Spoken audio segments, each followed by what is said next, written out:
Hello and what is going on, guys? Welcome back to the channel. My name is Miguel. You're watching Miguel EDC, the channel where we talk everything EDC gear here. And today we're checking out a knife from REMETTE. Hopefully I'm saying it right. I heard Melissa backwards call it something else, and it kind of made me question it. If I have I been calling it the right thing this whole time? I don't know. But we're just gonna keep calling it REMETTE until they reach out and tell me, hey, that's not how you say it. I don't know. I've heard all the other knife YouTubers call it REMETTE as well. But let's see, brand new model here. This is the Kestrel knife. Not sure, so let's find out together, guys. Of course, this knife and every other knife you see in this video will be linked down below if you guys want to check out prices, availability, and variants. All right, it does help out the channel when you use those links, but that's entirely up to you and at zero extra cost.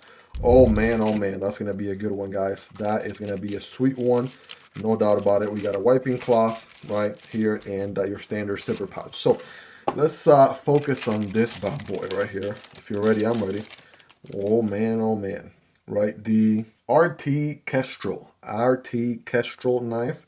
That is the name. We have titanium, right? Blasted titanium going on the handle here. Nice little anodized pivot color going on there.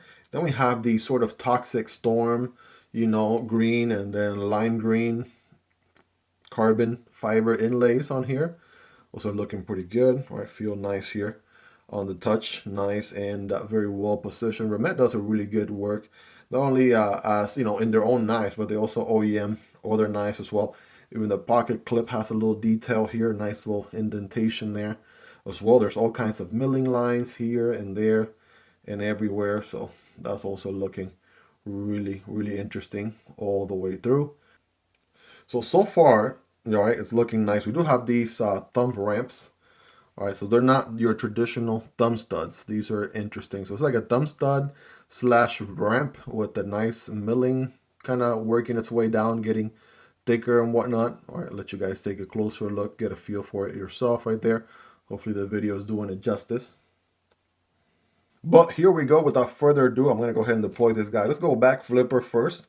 It's nice and jimped. So bam, there it is. That is very interesting blade. Now, one thing is for sure, they definitely know how to make a hollow ground with a bell satin finish combo look amazing. You'll see exactly what I mean because I got this one other model here to compare it to. It was kind of quiet on the deployment, so I wonder if it gets a little bit loud. There we go. Just had to give it the beans there. There we go. But yeah, we're looking at what seems to be sheep's foot, Warncliffe blade, right? You get the blade police out here, but one thing is for sure, this is a hollow ground. That is a bell satin finish, S35VN steel going on here, right? Got a switch there for personality. Also got a different satin finish on the flat part. REMETTE logo on this side, steel on this side, and that's about it as far as billboarding goes, right? It is going to be a frame lock. Like we said earlier, lock up right there is about 25% or so. That's not bad. And there's your D10 ball, and it is a steel insert for steel on steel contact for longevity. Show side here, not necessarily the most amount of access to the lock bar, but there's nice and enough spread apart where you can push it down into the left and disengage that way very easily. So there we go. Let's see the drop shot. It's a little bit of a shake shutter, right? By the way, I just did the thumb deployment. Kind of feels very similar, right? Once I put my thumb here, kind of feels very similar to a regular thumb stud, so I don't notice that much of a difference there. And then reverse flick. There we go, right? I actually did it with a nail, in meat of the middle finger there. There we go. And yeah, like I said earlier, it's a little bit of a shake shutter, so it does take a little bit of shaking here to come down on the blade.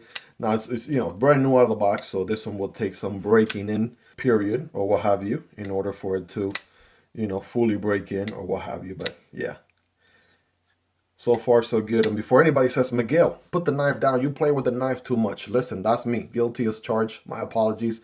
There you go. Take a closer look at this thing. All right, some of you guys like to take screenshots and take pictures and stuff like that, so by all means go right for it. Tell you, man, that bell satin finish is doing this thing nice, making it really pop And also digging these lines right here, right, with the milling, nice little subtle touch here and there, right, of personality. That's also looking really nicely, no doubt. Guys, be the judge there. That is a looker of a knife, no doubt about it. Now, as far as the ergos go, right, we have our standard grip right here, right behind the flipper tab, so that's not bad. Full 4-finger grip, full purchase. And then I can forward choke in this finger choil right here.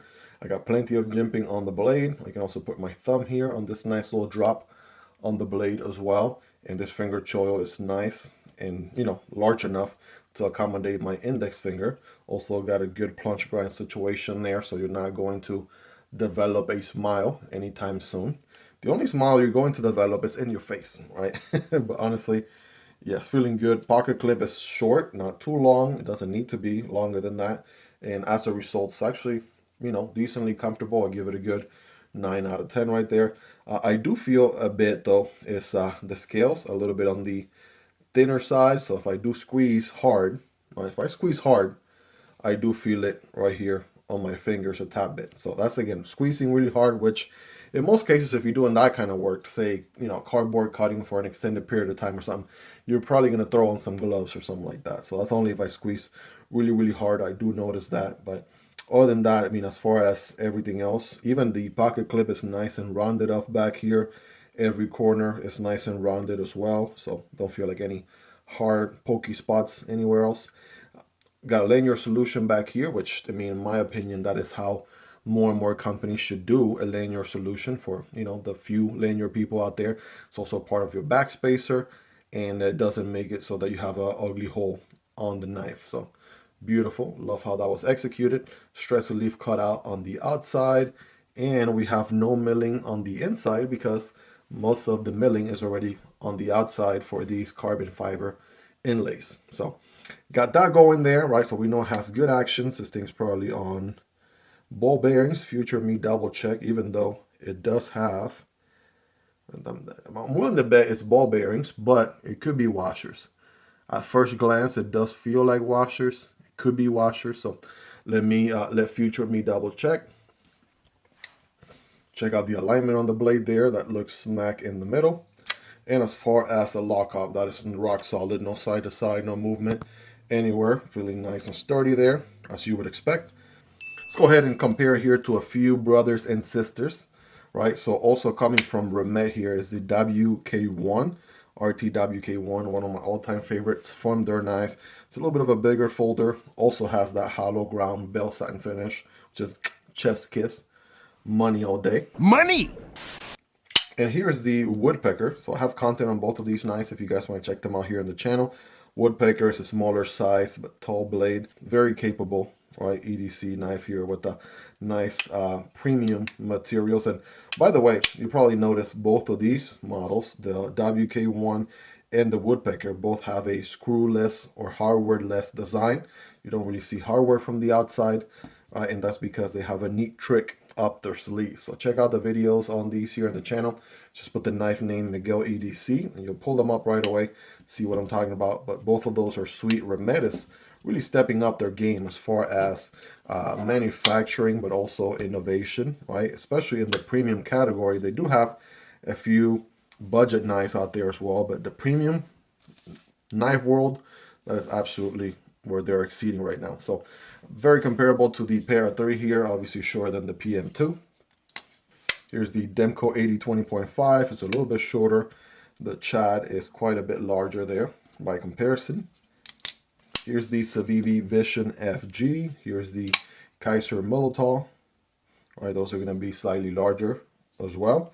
And by the way, these are all highly recommendable as well. I have content on all these knives here on the channel. If you want to learn more, all you have to do is put the knife name Miguel EDC on the YouTube search box, and you'll find those videos right away. And they're also all linked down below. That is the CJRB Pyrite Light. This is the Vosteed Porcupine. So it's very comparable to the Pyrite Light, but larger than the Porcupine. So hopefully that gives you an idea. Hopefully you own some of those knives yourself. But now for a quick cutting test to give you a ballpark here, right? So S35VN steel on a piece of paper, brand new edge out of the box. I mean, come on. You can even do all kinds of curves and stuff like that. Look at that. So, is it sharp out of the box? The answer is absolutely yes, as you would expect. Freaking laser beam, if you would. And then I got a piece of cardboard right here. A portion of the cardboard is single wall, and then this portion is dual wall back here. I'm going to be cutting at a diagonal angle for better performance. I got the forward choke grip right there, and oh yeah, definitely going through that cardboard, even the dual wall section, like a piece of cake.